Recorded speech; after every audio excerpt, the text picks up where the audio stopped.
Salut à tous les amis, j'espère que vous allez bien. Bienvenue dans cette nouvelle vidéo. Victoire du Real de Madrid aujourd'hui. Victoire 2-0 à domicile contre Villarreal. Le Real de Madrid qui reste sur 2 matchs sans victoire. Un match nul contre l'Atlético de Madrid. Une défaite en début de semaine contre Lille à l'extérieur. Le Real était dans l'obligation de gagner parce que, comme vous le savez, le Real, ils sont ce qu'ils sont. 2 matchs sans victoire, 1 point pris sur 6. Évidemment, ça commence à jaser, ça commence à parler d'Ancelotti, ça commence à parler du système, l'absence de Toni Kroos, etc. On l'a vu depuis en début de saison que c'est compliqué. Le Real manque d'inspiration dans le jeu. Beaucoup de pénaltys marqués. Mbappé qui n'arrive toujours pas en ce moment à retrouver ses marques dans cette équipe-là. En tout cas, pas le Mbappé qu'on a connu au Paris Saint-Germain ou en équipe de France. Donc voilà. Aujourd'hui, Ancelotti a utilisé son système en 4-4-2 à nouveau. Ça fait 3 matchs maintenant. Il essaye. Contre l'Atlético, il l'avait fait. Modric qui rentre petit à petit dans ce système-là. Est-ce que c'est voulu par Ancelotti? Beaucoup de gens demandent à ce que ça soit Arda Güler, mais malgré l'âge de Modric, il a 39 ans et je pense que c'est pour ça aussi qu'ils ont décidé de prolonger son contrat. C'est que dans ce milieu de terrain-là, si tu veux jouer à 4, le fait d'avoir 4 milieux de terrain assez, disons qu'ils ont plus ou moins le même profil. Hein. Quand tu prends Valverde, tu prends Bellingham, tu prends Tchouaméni, tu rajoutes même Camavinga, c'est à peu près pareil, sauf Tchouaméni aussi qui est, lui, plus ou moins, c'est le véritable numéro 6 de cette équipe-là. Mais tu n'as pas vraiment quelqu'un qui peut alimenter le jeu. T'as pas vraiment quelqu'un à la Toni Kroos, voilà. Donc Modric est capable de faire cela. Donc c'est pour ça qu'Ancelotti l'utilise de plus en plus. Je pense qu'en Liga, il peut toujours essayer de le faire. Mais voilà, dans Ligue des Champions, Modric 39 ans, qui est à peut-être une trentaine de minutes de football dans les jambes, donc ça reste compliqué. Donc Tchouaméni a joué en défense centrale aujourd'hui. Militao qui a eu une petite blessure, j'ai vu au milieu de semaine contre Lille. Il avait fait un petit accrochage, donc je pense que c'est pour ça qu'il a été mis sur le banc. Donc la paire Rudiger-Tchouaméni, ça fonctionne très bien. D'ailleurs, Ancelotti l'a essayé à plusieurs reprises la saison dernière. Donc tu avais un milieu de terrain avec Camavinga qui est de retour à nouveau depuis contre Lille dans le 11, accompagné de Valverde en double pivot. Tu avais Bellingham et Modric. Et en attaque, tu avais Mbappé et Vinicius. Donc le Real a marqué à la 13e minute de jeu grâce à un but de Valverde sur un corner de Modric. Bellingham qui a fait la feinte, qui a laissé passer le ballon, et Valverde qui a déclenché une grosse frappe. L'une des frappes dont il en a l'habitude, ballon contré qui a surpris le gardien parce qu'il s'en allait le chercher le ballon et c'est allé au fond. Donc tout ça confirme le début de saison de Valverde qui est pour l'instant le meilleur joueur du Real. Vinicius n'a pas joué un mauvais match aujourd'hui. Mais si on parle de constance, d'irrégularité, c'est Valverde. Le premier but du Real, je me souviens, contre Valladolid, ça a été encore lui qui avait débloqué la situation sur un penalty. Valverde mine sur un coup franc, pardon. Valverde, mine de rien, qui a peut-être 3 à 4 buts en début de saison. Et donc, voilà. Donc, ensuite, Villarreal a essayé, Nicolas Pepe a tenté quelques actions, une tête frappée sur la barre transversale. Ils ont eu beaucoup de facilité un petit peu à trouver le dos du Real de Madrid. Donc voilà, le Real pour l'instant c'est pas encore convaincant, c'est compliqué. Ancelotti cherche encore son équipe. Tant Kylian Mbappé qui n'est pas en forme, il n'est pas en forme.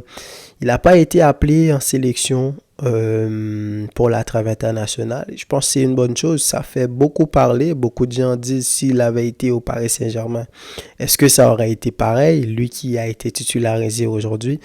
mais ça se voit, ça ne va pas bien. Est-ce que c'est le joueur en tant que tel qui est pas encore en forme, ou du moins ça va lui prendre du temps pour rentrer dans cette équipe-là, pour être à l'aise avec ses coéquipiers. Mais ce qui est sûr, c'est que c'est compliqué. Vinicius qui a joué un bien meilleur match aujourd'hui que contre Lille. Il a beaucoup déstabilisé la défense aujourd'hui. On a vu le Vinicius qu'on connaît, qui aurait pu, grâce à lui, le Villarreal aurait pu avoir un carton rouge sur la faute, là, le latéral droit. Mais l'arbitre a décidé de ne pas donner le deuxième carton. Donc, on va pas faire un scandale là-dessus. C'est un jugement de l'arbitre. C'est pas une faute si grave que ça, même si on se dit dans les règles. Donc, si tu dois donner un carton rouge, tu dois le donner parce qu'à ce moment-là, le Real mène 1-0. C'est pas un score évident. C'est pas un Real ultra dominateur. Donc, si tu es capable de mettre un rouge et tu ne l'as pas mis, ça peut poser problème au Real. Ensuite, Ancelotti a fait deux bons changements, en faisant monter Militao et Rodrigo. Il a fait sortir Mbappé et Camavinga. Donc, du coup, tu avais Tchouaméni qui est passé au milieu de terrain et Rodrigo qui est passé en attaque avec Vinicius. Donc, je l'ai vu plus décalé sur le côté gauche, Vinicius dans l'axe. Et quelques temps après, le Real a marqué sur une passe de Valverde. Encore une fois, je pense qu'il doit terminer homme du match aujourd'hui. Ça a été un très bon match de Valverde, même s'il était censé être dans ce double pivot-là avec Camavinga aujourd'hui, mais il a été beaucoup plus libéré. Quand on sait que Camavinga et Valverde, ils ont à peu près le même profil, c'est des joueurs qui aiment monter. C'est pour cela aussi que Villarreal a eu beaucoup d'espace aussi, n'a pas eu beaucoup de mal à trouver la défense du Real, parce que quand ils montent, c'est clair qu'ils vont revenir, mais en revenant, comme tu as des Alex Baena, des Parejo en milieu de terrain qui sont capables de donner des passes sur le côté. Donc, je disais la passe de Federico Valverde, Vinicius qui a fait un excellent tir et qui a marqué.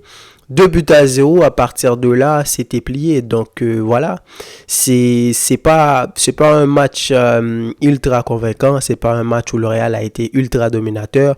Mais on a vu des bonnes choses, un Valverde qui continue à faire un très bon début de saison, un Vinicius, comme on le sait en ce moment, si ça ne va pas bien, c'est Vinicius qui doit prendre ses responsabilités, et quand il le prend, on a un autre Real, un nouveau visage du Real, un Real qui est beaucoup plus imprévisible pour les adversaires. Donc je termine cette vidéo pour parler de la blessure de Carvajal, une très mauvaise nouvelle. C'est le genre de blessure où voilà, tu peux être en colère, mais j'ai vu Bellingham. Bellingham s'est fâché, il s'est mis en colère, c'est normal, il est sur le coup de l'émotion, mais le joueur du Villarreal, il a absolument rien fait de mauvais, hein. C'est juste que Carvajal, a voulu dégager la balle, il n'a pas eu le ballon et son genou s'est pris entre les jambes du joueur. Donc à ce moment-là, il y a eu un claquement. On l'a entendu pleurer à Carvajal. Donc ça doit être une grosse blessure. Les genoux, ça rigole pas les genoux et c'est dommage. Carvajal qui est un latéral que j'aime bien, un latéral solide, un latéral qu'on pense que ça fait au moins 2-3 saisons qu'on pense que c'était terminé pour lui, mais un Carvajal qui est toujours important dans les grands matchs, un Carvajal qui est toujours solide, un Carvajal que c'est difficile à le passer.